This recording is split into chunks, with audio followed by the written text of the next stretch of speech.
Hi, thanks for coming back. We are rounding out our series on USDA food quality labeling. I'm Mindy Turner with the Curry County Cooperative Extension Service. We are a service from New Mexico State University, providing educational information right here in Curry County. So we've been looking at what the United States Department of Agriculture does for labeling quality foods so that when we go shopping as a consumer, we know that we are getting the best possible products for our money. So we've talked about several things. Today, we're going to look a little closer specifically at beef. Now, beef is one of those things. There's a lot of stuff out there. There's a lot of good information and maybe misinformation. So I'll always refer you back to the New Mexico Department of Ag, United States Department of Ag, or your local extension service to make sure that you're getting accurate information about your products. So for beef, there are several different ways that they are graded. So there are actually quality grades, like we've talked about with our other products, and then what we call yield grades, which is basically figuring out how much meat you're going to get from a specific animal. So that happens with the producer before it ever comes out to the consumer. What we're going to be looking at are those specific levels within beef as to what those grades may be. So the top one is going to be prime. Now I hear these terms all the time, and we all know prime's the best one. You want a prime cut of meat. But what does that really mean? So when we look at the quality of our beef, a prime cut is going to be, first of all, a good cut, but it's going to have some marbling. It's going to have some fat, not too much fat, but there's also such a thing as not enough fat. How many times have you cooked something and it's really tough when you get done and you know you followed the recipe, you did everything like you should. It's just that it wasn't a great piece of meat to start with. So we really need to consider that. So prime is that top one, but when we look at it, it's going to have this marbling and some fat to keep it nice and juicy so that it gets tender when we cook it. Okay, then we're going to have what we call USDA choice, which is that next level. Not quite as much marbling, maybe not as great a cut of meat, typically a little less expensive. Okay, but that's going to be your choice. And then we have select. Select is kind of that bottom class that you're going to look at, and it's going to, most of what you're going to see as different types of cuts within the store. Anything below that, there's more. There's 8 or 9 different grades that we have for beef. Anything below that typically is going to be put into ground beef or some other type of a product to where it's more useful than just something you would throw on the grill. Okay, so we're going to talk about select as being kind of that lower rate. And again, typically a less expensive cut of meat. So we can't always afford our prime cuts, or maybe we don't have time to cook them in the most appropriate way. So sometimes we may be looking at that choice or select. So what do we do with it? How do we cook it so that we can still have a good meal with that piece of beef? So one of the recipes that I'm sharing with you this time is done in your slow cooker. When you have a piece of meat that you're afraid is going to be tough, slow cooking is the way to go. That's what's going to get you that tenderness back. Now I know some people do it in the Instapot, and even the air fryer, you're going to need a little better cut of meat with some of that fat to make sure that you're covered for that.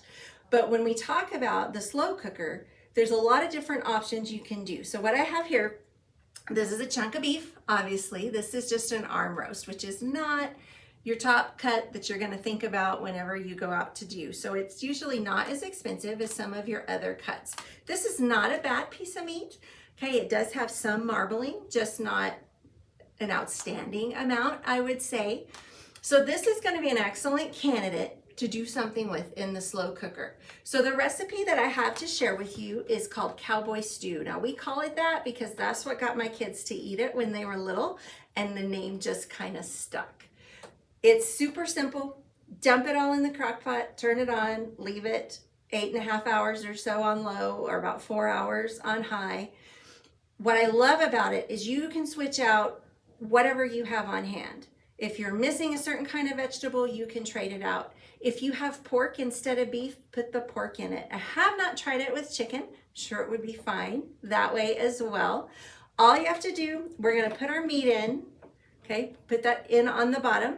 Then I have some carrots and potatoes, and you can see these carrots are even labeled organic, which we talked last time. If it just says organic, 95% of what was used to create it, even in the processing, 95%. If it's 100%, it's going to say 100% organic, so that you know that. Okay, so that's one of the things that we talked about last time. Some carrots, potatoes, and as I said, I like to get small potatoes that I don't have to cut, that I can just put in there, rinse them, wash them off, put them in there, let them cook. But you can also use larger potatoes, chunk them up, put them in there with your carrots and your meat. So then I like to add, if you want to put actual onions, again, because we make this typically for my kiddos and they're not crazy about the actual onions, little onion powder just to give it that hint of flavor, and some garlic powder. Salt and pepper always to taste if you want to add that in. So then the kind of the base of it are going to be diced tomatoes. And they always say, well, I don't want tomatoes, I don't like them. It cooks down. Most of the time they don't even notice, or they might push one over to the side and not eat it. But this gives you a good base. It gives that added flavor and kind of pulls it all together. This is also an easy recipe. If you have company come in, you're gonna have extra people that you hadn't thought about, add a couple more cans of vegetables and you can stretch it just a little bit further. So what I typically use, corn and green beans. 1 can of each if it's just our family of 4 eating with this is about a 1.5 pound piece of meat, and that's about right for us. Again, if you're feeding more people, add a little more to it. It's going to stretch and go further because it is a soup. So you're going to be able to do that.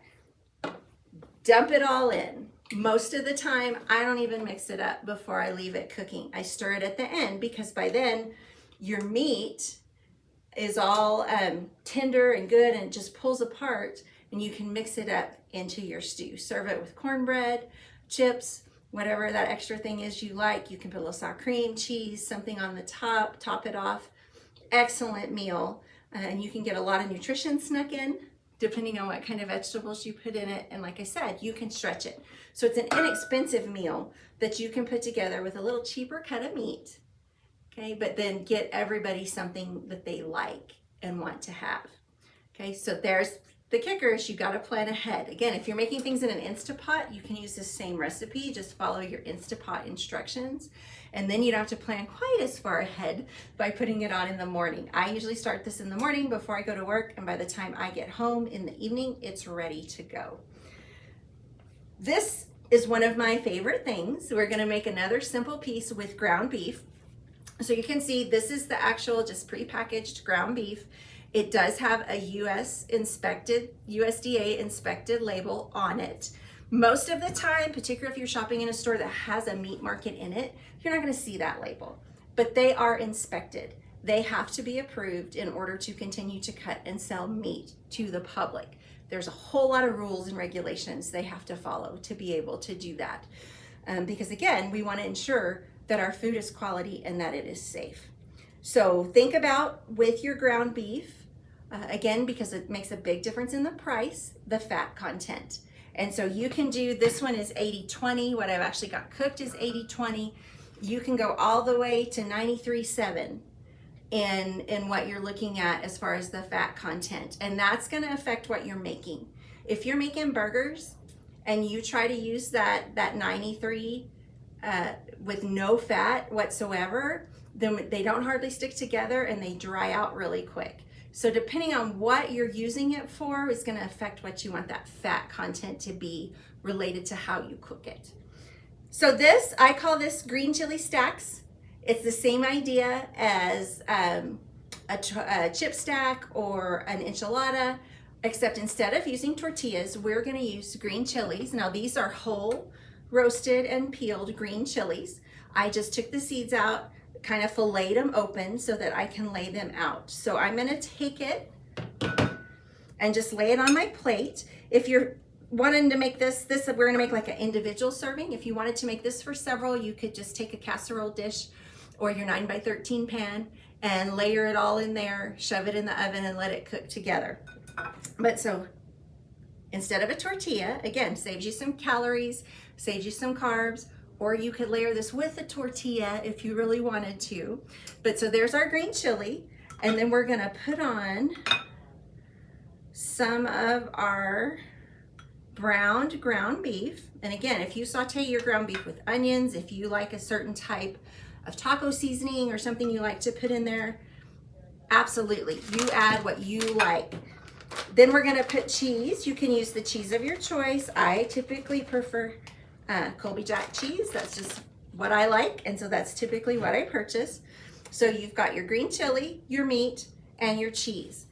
Then I typically will add, one's kind of stuck together, another layer on there. So another green chili, a little more meat. Like I said, just like if you were making stacked enchiladas, except our base is gonna be that whole green chili, and then some cheese on the top.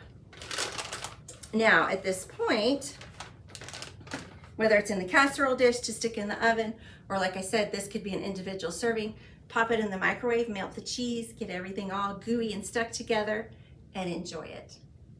When we talk about beef, we talk about the different cuts. You can make any piece of beef into what you want it to be by how you cook it and following the instructions, and it can become much more economical to eat beef on a regular basis. We do recommend beef no more than 2 to 3 times a week. So check your portion sizes and what you should be doing for you nutritionally.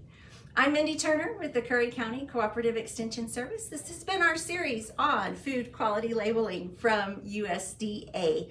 If you have other questions or need assistance, please contact our office. We are at 575-763-6505, or log on to our website, curryextension.nmsu.edu.